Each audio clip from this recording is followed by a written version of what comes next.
Thursday, which means it's time for another video. This was actually requested a couple videos ago, and that's Tales from the Darkside, the movie.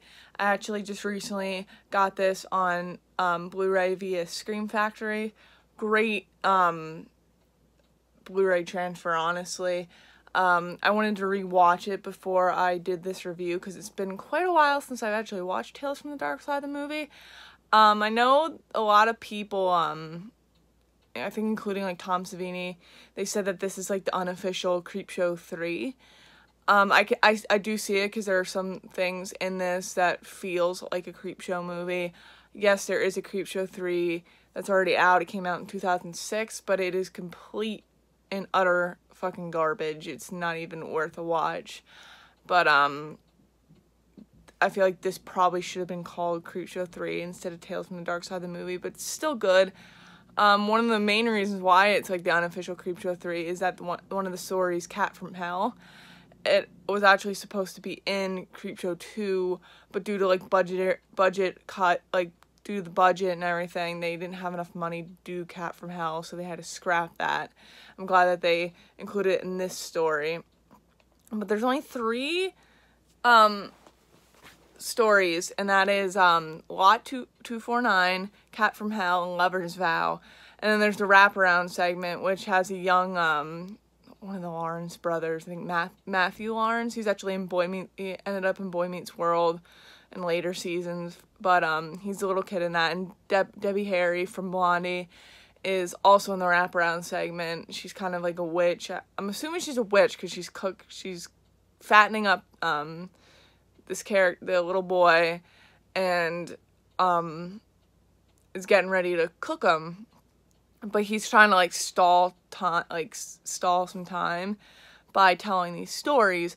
And the first story is Lot 249, and this actually has one of the first, I think this is like the first big feature role for Julianne Moore. She went on to be in like so many different movies. And Christian Slater's also in this story. If you don't know who Christian Slater is, he went on to be a pretty big star too.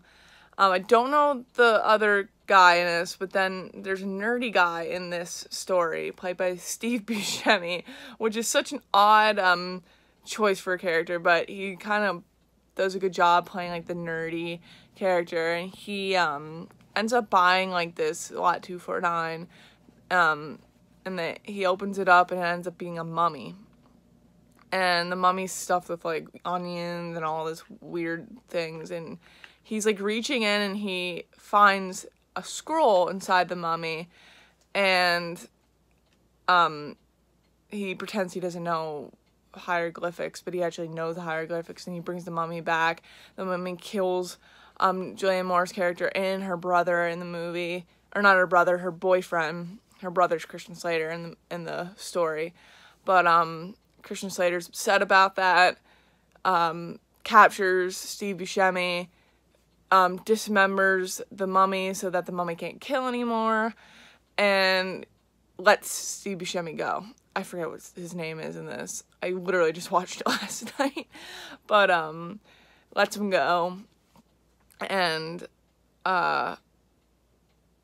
doesn't really think anything of it. Steve Buscemi actually brings back the 2 dead people, and that's the end of that story. And the end of Lot 249 actually kind of reminds me of kind of like a Creepshow type thing. I don't know, it just reminded me of a Creepshow thing. That's actually probably one of my favorite, I think it probably was my favorite story in the whole movie. I don't know, there's something about Lot 249 that I like.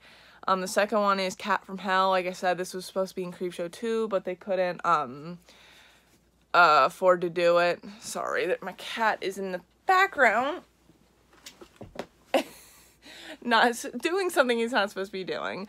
He always can never do a video straight through. Stop it. But sorry about that. Hey. Stop. But second story, Cat from Hell. Actually the old guy in this too is from Christmas Vacation. That's all I remember him from, the grandfather in Christmas Vacation. But this one, actually, I didn't really like this one that much. I don't know, it's a very common story. Basically, this old guy, he hires a hitman to try to kill this cat, and the hitman is like, are you fucking serious? Because it's a fucking cat. But the old guy, he tells the story of what happened to his wife and his sister, I'm assuming, or her sister, and they basically get killed whenever they get killed, it's like at midnight. So they all get killed. This hitman tries to kill the cat and ends up not killing the cat. And one of the weirdest things happens is that the cat goes into the hitman's mouth, like through the mouth, and then comes back out then, and just like making noise and stuff, meowing. I just think that was hilarious because it looks so fucking weird. The old man dies. That's basically what that one is. Every time at midnight, the cat would kill somebody. And it was always around midnight. They tried to get rid of the cat came back. But, yeah, it's basically, like I said, the story, I mean, if there's one story that they would scrap in Creepshow 2, I would understand this one. Because it was alright, but it was a little goofy. I don't know. It didn't really come into place with the other ones. But the third one, The Lover's Vow, actually has the gargoyle on the original front cover of Tales from the Darkside, the movie. This one was too. I mean, I like the look of the gargoyle creatures in this. Basically, oh my god, they really are being obnoxious this morning. But basically this guy and this one, I kind of like, not that I lost interest, but I'm trying to remember what happens. I know the girl ends up being the gargoyle, and she's with this guy, and something happens towards the end where she turns into the gargoyle, and her kids actually are little gargoyle children. And I'm trying to remember what happens in this fucking story. But I like the end when she flies away with the kids and ends up on the ledge of a big building holding her kids, and she's turned to stone because gargoyle. And I just thought that was a pretty cool pretty cool imagery right there. But that's all I can really remember about it.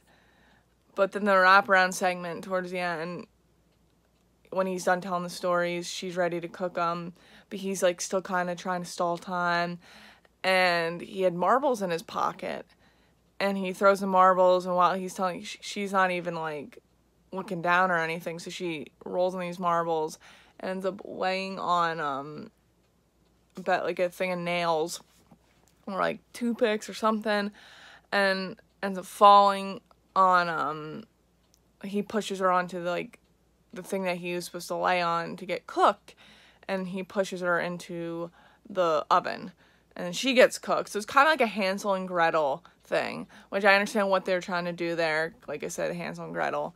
But yeah, that's basically all I can say about Tales from the Darkside, the movie. Honestly, I think it would have been it wasn't terrible. I still enjoy it. I love horror anthology movies. I still enjoyed it. But I feel like they probably could have added like maybe one or two more stories, balanced it out a little bit. But that's just my personal opinion. But yeah, if there's a movie you guys want me to review, comment upon this video and let me know what that movie is, and I'll be sure to get to it as soon as possible. I will be doing Shakma as soon as I watch it. I've been very busy lately, so I haven't been able to watch Shakma yet. But as soon as I watch it, I'll do a review on that. But comment down below on this video, let me know what movie you guys want me to review. I'll be sure to get to it as soon as possible. In the meantime, I'll see you guys on Monday.